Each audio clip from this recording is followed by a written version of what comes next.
Good morning, all you amazing people out there. I just want to say, how you doing? How's everything going? Is life treating you well? I surely hope so. I got it. I understand that sometimes I should probably just change up my point of view, change up the background, but guess what? I'm working with what I have. It occurred to me that sometimes I may come across as preaching and I may come across as delivering a message that I think is the way to recovery. But let me not forget, folks, I am a patient in recovery and I am still striving to stay sober every single day, and I thank my higher power for that opportunity. There are some folks out there struggling right now who need a little pick-me-up and are suffering from depression and anxiety, things that are bogging them down where they cannot process or function at their full capacity. One of my friends, Daniel, from Veterans with Anxiety, is dealing with a lot of depression right now, and it's keeping him from being optimal at what it is that he's trying to do and deliver a message that it is possible to come away from heroin, and it is possible to take those next steps in life in order to build the quality of life that he wants to have and that addicts can have as well. And let's not forget us alcoholics, because we all strive for the same thing, which is sobriety, peace of mind, joy, and happiness. So send him a shout out, send him some love, put in the bottom comments, hashtag Daniel, you got it. And we can keep this train rolling.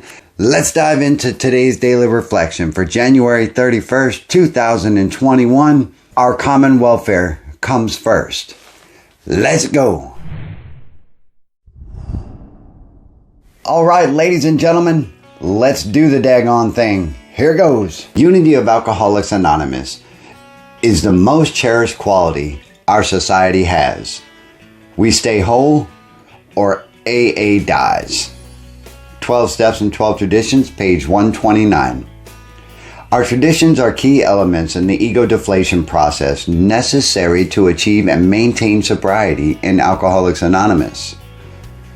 The first tradition reminds me not to take credit or authority for my recovery. Placing our common welfare first reminds me not to become a healer in this program. I am still one of the patients. Self-effacing elders built the ward. Without it, I doubt I would be alive. Without the group, few alcoholics would recover. The active role in renewed surrender of will enables me to step aside from the need to dominate, the desire for recognition, and both of which played so great a part in my active alcoholism. Deferring my personal desires for the greater good of group growth contributes towards AA unity that is central to all recovery. It helps me to remember that the whole is greater than the sum of all parts. Well, you know what? I am an Alcoholics Anonymous member. Now, the only requirement for that is a desire to not drink.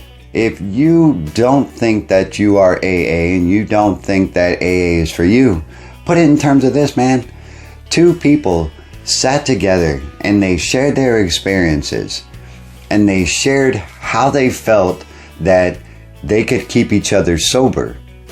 And then they took that to other people.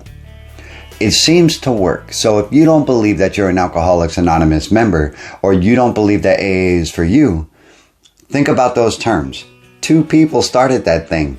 Two people started it with the simple hope of not drinking again and not drinking for today. That is what I do. I cannot help another person unless they have the desire to stop drinking. I cannot be a part of somebody else's drive towards sobriety or recovery without them wanting the same thing. Which means, for me, is that I am not a healer in this process. I'm still a patient, and how that applies to my life is that if I forget for one moment that I am a patient in this program, and I start to lean towards the I know all, be all type attitude, I'm doomed to end up back in my bottle because A, I would have fear of failure, and then next, I'm not helping anybody by pretending that I'm above them, because I'm certainly not. I still strive day by day to not take that drink. And I do that through sharing my experiences, strength, and hope with you.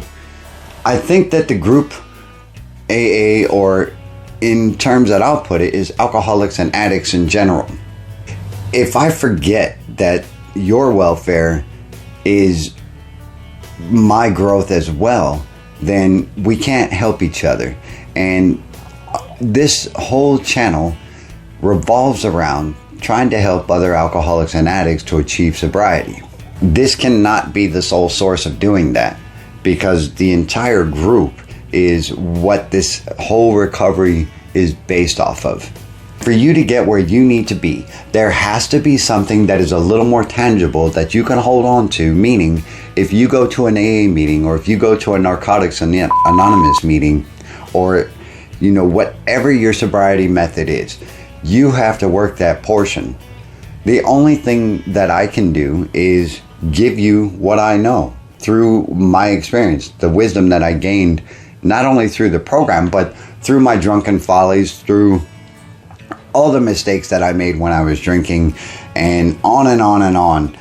But it's all just my experience. Now, you can share your experiences in the comment below, in the comment section, and someone else can take a look at that and they can say, wow, that applies to my life directly. That brings our group together and allows us to thrive at the same goal. If that makes sense for you, drop a like, drop a thumbs up so we can keep this video in circulation. And, for me, that's today's daily reflection in its own little nutshell, as I always say. And I don't know. Tell me what you think in the comments below. Tell me if this was helpful, and if, the things that are being put out here work for you. If they don't, how can we improve this? Because that's what this channel is we drive it together, and I make what I can for you guys, and hopefully with the help of some of you guys and gals out there who are striving for recovery, or striving for success, or just trying to maintain that don't drink for today and don't use for today, because 24 hours of time, folks, is all we can really put into our target area. Because if I, the alcoholic, an alcoholic like me, thinks way outside of my donut, then I don't get to enjoy and manage the small things that I can within my donut. It goes with the serenity prayer, folks. God grant me the serenity to accept the things I cannot change, to change the things I can, and the wisdom to know the difference. If that God factor doesn't fit for you, folks, just take that word out. A higher power is there, and a higher power exists for you. And that's today's daily reflection. That's food for thought. Life's a garden, folks. Dig it. I'm going to see you in the next one. You ready for it? Here we go.